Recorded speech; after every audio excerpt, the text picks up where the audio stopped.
کرتا ہوں ابھی. جی السلام علیکم ورحمۃ اللہ. مفتی صدیق صاحب جی تلنگانہ کون سی جگہ ہے؟ نلگونڈا. جی جی الحمدللہ. خیریت سے ہے؟ جی اللہ کا فضل الحمدللہ. حضرت آپ کون؟ میں عبدالحکیم بول رہا ہوں. جی کون عبدالحکیم صاحب؟ عبدالحکیم صاحب یو پی سے بول رہا ہوں. ہاں یو پی سے بول رہا ہوں. یو پی سے. اچھا اچھا وہ گجرات کے جمعیت کے ذمہ دار کیا؟ نہیں گجرات کی جمعیت میں یو پی سے بول رہا ہوں حضرت. اچھا اچھا ہاں بولیے. کچھ اللہ سے کچھ سمجھنا صاحب مفتی صاحب ہیں اس لیے سمجھنا چاہتا ہوں.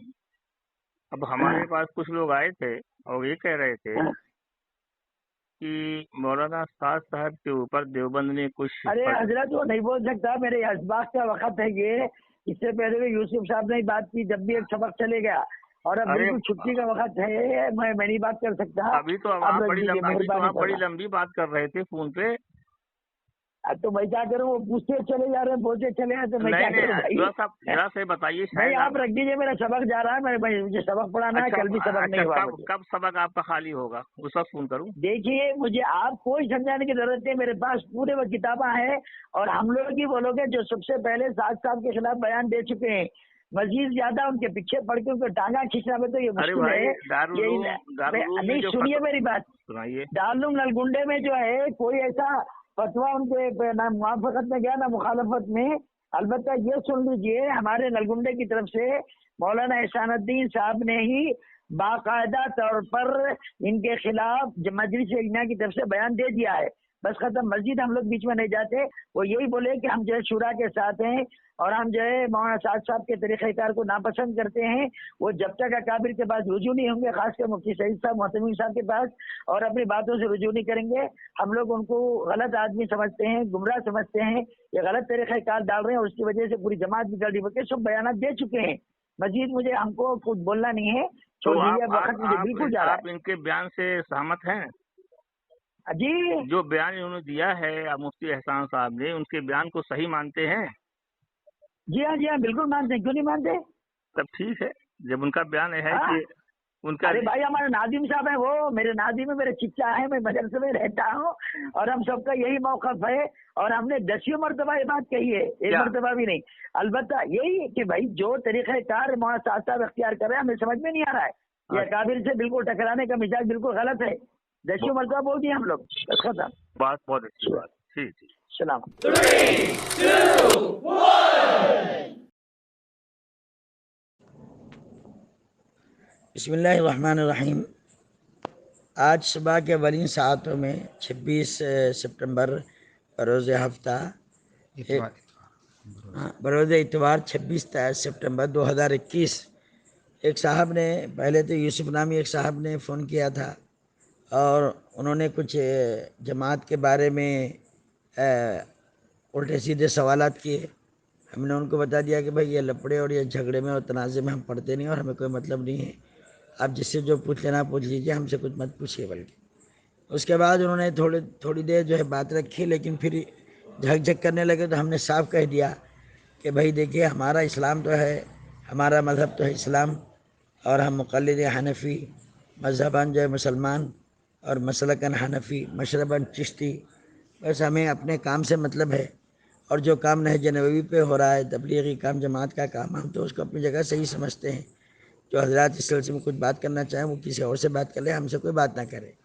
تھوڑی ہی دیر کے بعد ایک صاحب نے عبدالحکیم صاحب کا تعارف کراتے ہوئے کہا. تو ہم یہ سمجھے کہ گجرات کے شاید مولانا عبدالحکیم صاحب جمعیت علماء کے ہیں، لیکن انہیں کچھ اور ہی نکلے وہ، اور وہ اتنے فتین نکلے کہ بات تو انہوں نے کچھ اور انداز میں پوچھی، اور اس کو عنوان اپنی طرف سے چڑھا دیا کہ پہلے ایک مفتی صدیق صاحب نے اپنا موقف چھپایا، اور اب واضح کر دیا کہ وہ شورا کے ساتھ ہیں اور سعد صاحب کے مخالف ہیں.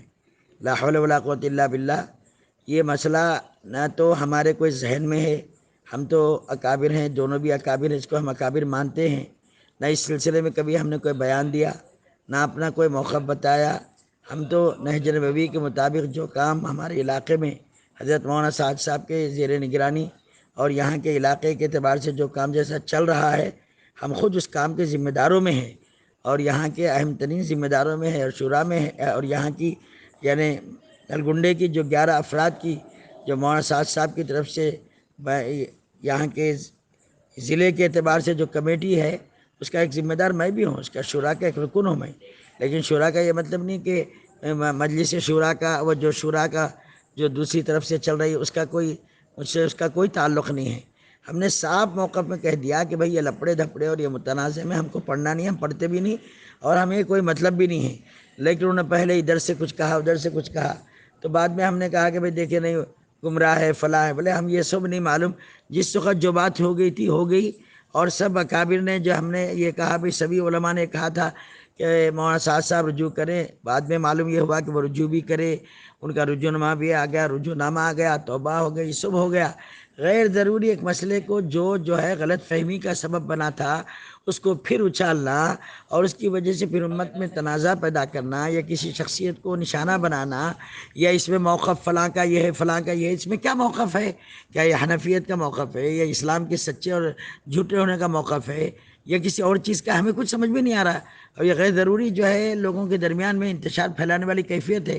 علیکم بالسواد العظم، نبی پاک صلی اللہ علیہ وسلم فرمایا جہاں جو بہت بڑی جماعت ہے تم اس کی ساتھ داری دو. یہاں کام ہو رہا ہے، نہج نبوی پہ ہو رہا ہے، کوئی کام خلاف سنت نہیں. الحمدللہ ہم تو کوئی ایسی بات بھی نہیں کرتے، نہ کوئی ایسی بات کو ہم سننا برداشت بھی کرتے نہیں اور کوئی ایسی بات ہوتی بھی نہیں. تو غیر ضروری اس کو جو ہے نشانہ بنانا، کام کو بگاڑنا یا کام کے اندر رکھنے پیدا کرنا، رکاوٹ ڈالنا یا کسی شخصیت کو لے کر اچھالنا یا کسی شخصیت کے نام پر کچھ مفاد حاصل کرنے کی کوشش کرنا، یہ غلط قسم کے ناجائز غلط جو ہے استدلال ہی نہیں بلکہ غلط قسم کا الزام، اتہام، بہتان ہے. ہمارا موقف صاف ہے، ہم خود اس مسجد گڑھی کے ذمہ دار ہیں، بلکہ تعمیر کا بھی میں ذمہ دار ہوں. اور یہاں کے بچپن سے لے کے آج تک ہمارے والد صاحب بھی اسی جماعت سے رہے، ہم بھی رہے، اب بھی ہیں، پہلے بھی تھے، سب کچھ ہے. لیکن ہم نہ کسی کو برا کہتے ہیں، نہ کسی کو برا مانتے ہیں اور نہ کسی کی گمراہ اور ضال و مضل ہونے کا کوئی فتویٰ دیتے ہیں. جو بات جس وقت آئی تھی علماء اکرام کو جو وضاحت کرنا تھا کر دی گئی اور انہوں نے بھی جو صفائی دینا تھا صفائی دے دی. مزید اب اس سلسلے میں اس مسئلے کو چھیڑنا، امت کو انتشار میں مبتلا کرنا ہے. یا ایسے افراد جو ہے اس طرح کا کام کرتے ہیں یہ خود بڑے فتین مفسدین ہیں. ایسے مفسدین سے ہم پناہ مانگتے ہیں. لا حول ولا قوت الا باللہ. ہم ان پر پڑھتے ہیں، ہم صاف کہہ دیتے ہیں ہم آج بھی یہاں پر جو مرکز جیسا چل رہا ہے ہم اس میں ہیں اور ہمیں دوسری طرف سے کوئی تعلق نہیں. لیکن ہم سب کو اپنے بڑے سمجھتے ہوئے احترام اور اکرام کا معاملہ ہر ایک کے ساتھ کرتے ہیں. یہی موقف ہمارا جمعیت علماء کے 2 حصوں میں ہونے کے وقت میں تھا. دارالعلوم دیوبند بھی جب 2 حصے ہوا تھا، جب بھی ہم نے دونوں اکابر کا احترامی بڑوں سے سیکھا تھا. مظاہر علوم کا اختلاف ہوا تو جب بھی دونوں کا ہم نے احترام سیکھا تھا اور آج بھی یہی ہمارے ذہن میں ہے. ہم کسی کی توہین کرتے نہ کسی کو گمراہ کہتے. بات اس وقت کی تھی جس وقت علماء کرام کو جس وقت جو کہنا تھا کہہ دیا اور اس کے بعد ان کو جو کرنا تھا انہوں نے کر دیا. اب مزید اس کو کوئی چھیڑ خانی کرنا دراصل غیر ضروری اکابر کو بدنام کرنا اور ان کے اوپر الزام لگانا اور ان کو اوپر غیر ضروری اس کی وجہ سے کام کو بگاڑنا ہے. اور ایسے بگاڑنے والوں سے ہم بے تعلق ہوتے ہیں، برات ہوتے ہیں. میرا بیان اس قسم کا کچھ بھی نہیں ہے. جنہوں نے بھی جو عنوان بنایا ہے وہ غلط ہیں اور جس طرح کا علمی اعتبار سے جو وضاحت تھی بس ہم نے اس کی بات کہہ دی. اس سے زیادہ ہمارا کوئی مسئلہ نہیں ہے. اور آئندہ ہم سبھی حضرات کو کہہ دیتے ہیں اس معاملے میں صفائی کے ساتھ مطمئن رہیں. غیر ضروری کسی قسم کے کسی کے بیانات سے ہمارے بارے میں غلط فہمی میں مبتلا نہ ہو. اور ہمیں خود بھی محسنوں کا آپس میں ٹکراؤ کرنا بھی اچھی بات نہیں اور مخلصین کا ایک دوسرے سے غلط فہمیوں میں مبتلا ہونا بھی اچھی بات نہیں. اس لیے بطور وضاحت ہم نے اتنا کھل کر کہا ہے. مزید اگر کہنا بھی ہو پھر ایک مرتبہ یہی کہہ دیتے ہیں جو جماعت ہماری اس وقت ہے یہاں پر مولانا سعد صاحب کے نہج پر ہے. میں خود بھی اس کا ذمہ دار ہوں اور اس مسجد کی تعمیر میں میرا کام میں خود ذمہ دارانہ طور پر اس کے خدمت میں لگا ہوا ہوں. اللہ تبارک و تعالی ہماری خدمات کو قبول فرمائے. جو غلطی ہے کہیں ہمارے سے کچھ چوک ہے ہمارے اعتبار سے اپنے نفسانی اعتبار سے اللہ اس کو معاف فرمائے اور اپنے مقبول بندوں میں ہم سب کو شامل فرمائے اور امت کی حفاظت فرمائے فتنوں سے اور یہ فتنہ پرور افراد سے اور مفسدین کی فساد اور غلط قسم کی غلط بیانی کر کے ہمیں یا کسی بھی امت کے افراد کو پھنسانے یا امت میں غلط انتشار پھیلانے سے اللہ ہماری اور ان کی بھی حفاظت فرمائے. صلی اللہ علیہ وسلم.